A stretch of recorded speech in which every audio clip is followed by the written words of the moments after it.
G'day folks, Councillor Craig Buchanan here, speaking to you ahead of our May meeting scheduled for Tuesday the 26th. There's plenty on our agenda worth talking about this month. We've got a motion on homelessness coming up, we've got the Canady Bay development proposal to consider, and we've got budget motions and business plans to go over. There's also a one-off proposal to put the recording of our Zoom meeting up on the website for public viewing. I say one-off because we're hopeful that we'll be back to physical meetings in the council chamber by the end of June. Now, of course, you're welcome to contact me about any of those if you have a concern.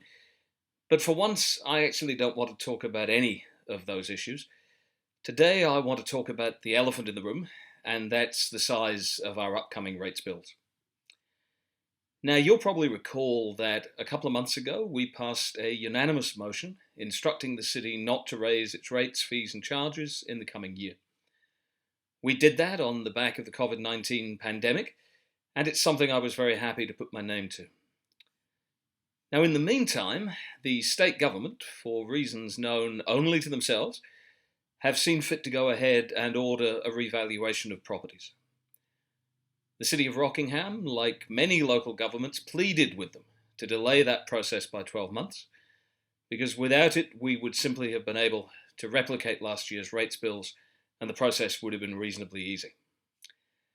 For whatever reason, the government didn't listen, and it went ahead with the revaluation, which has thrown the plans of councils across the metropolitan region into confusion. On Tuesday evening, the city will propose a fix which would, from a corporate point of view, still be a rates freeze, in that no more money would be generated than was the case in this financial year. Now, under that model, 71% of you would pay the same or less than you did this year. The problem, of course, is that 29% of you would find yourselves paying more. Now, I have to say, we can call that a rates freeze until we're blue in the face, but I don't personally think it passes the pub test. A rates freeze, for me, plain and simple, means that no one paying their rates in the City of Rockingham should be paying more than they were last year. I know that's what I voted for back in March, and I think it's what the majority of my council colleagues also voted for. Thanks to the state government, that is going to be hard to achieve, and it would be wrong of me to sugarcoat the difficulties. The city would need to make tens of thousands of manual adjustments, perhaps as many as 55,000 in fact, according to some of the figures that have been suggested. Our bottom line would take a hit somewhere in the region of $1.3 million. And even at the end of that process, we'd be leaving ourselves open to potential appeals from unsatisfied residents. In other words, guys, even the very best case scenario from the point of view of ratepayers has the potential to be a mess and a muddle. So, on Tuesday, we're going to be asked to choose between two proposals.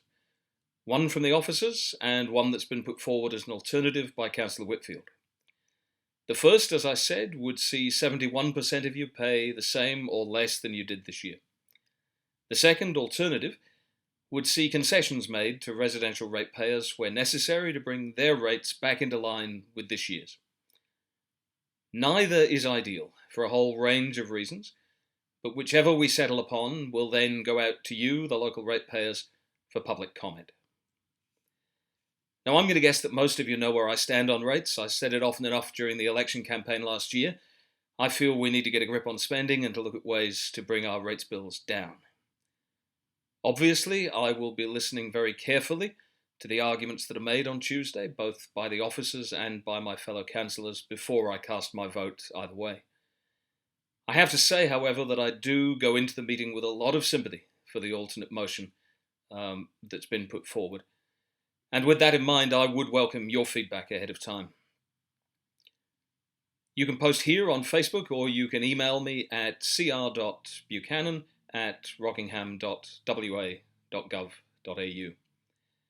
Indeed, if you feel strongly enough about this, I would seriously recommend that you consider dropping a line to each of my council colleagues as well. And to that end, I'll put a list of email addresses up in a moment to ensure that you have all the details you need to make your view known ahead of any vote. The paperwork for the meeting is available on the city's website, and that's www.rockingham.wa.gov.au. if you want to look at the proposals in more detail. That's just one of the big storms that's brewing this week. Another more literal storm is due to blow through tomorrow, as I'm sure most of you have heard. So please be sure you've got everything tied down and that you, your family, and your pets are safe through the worst of it. Take care and look after one another.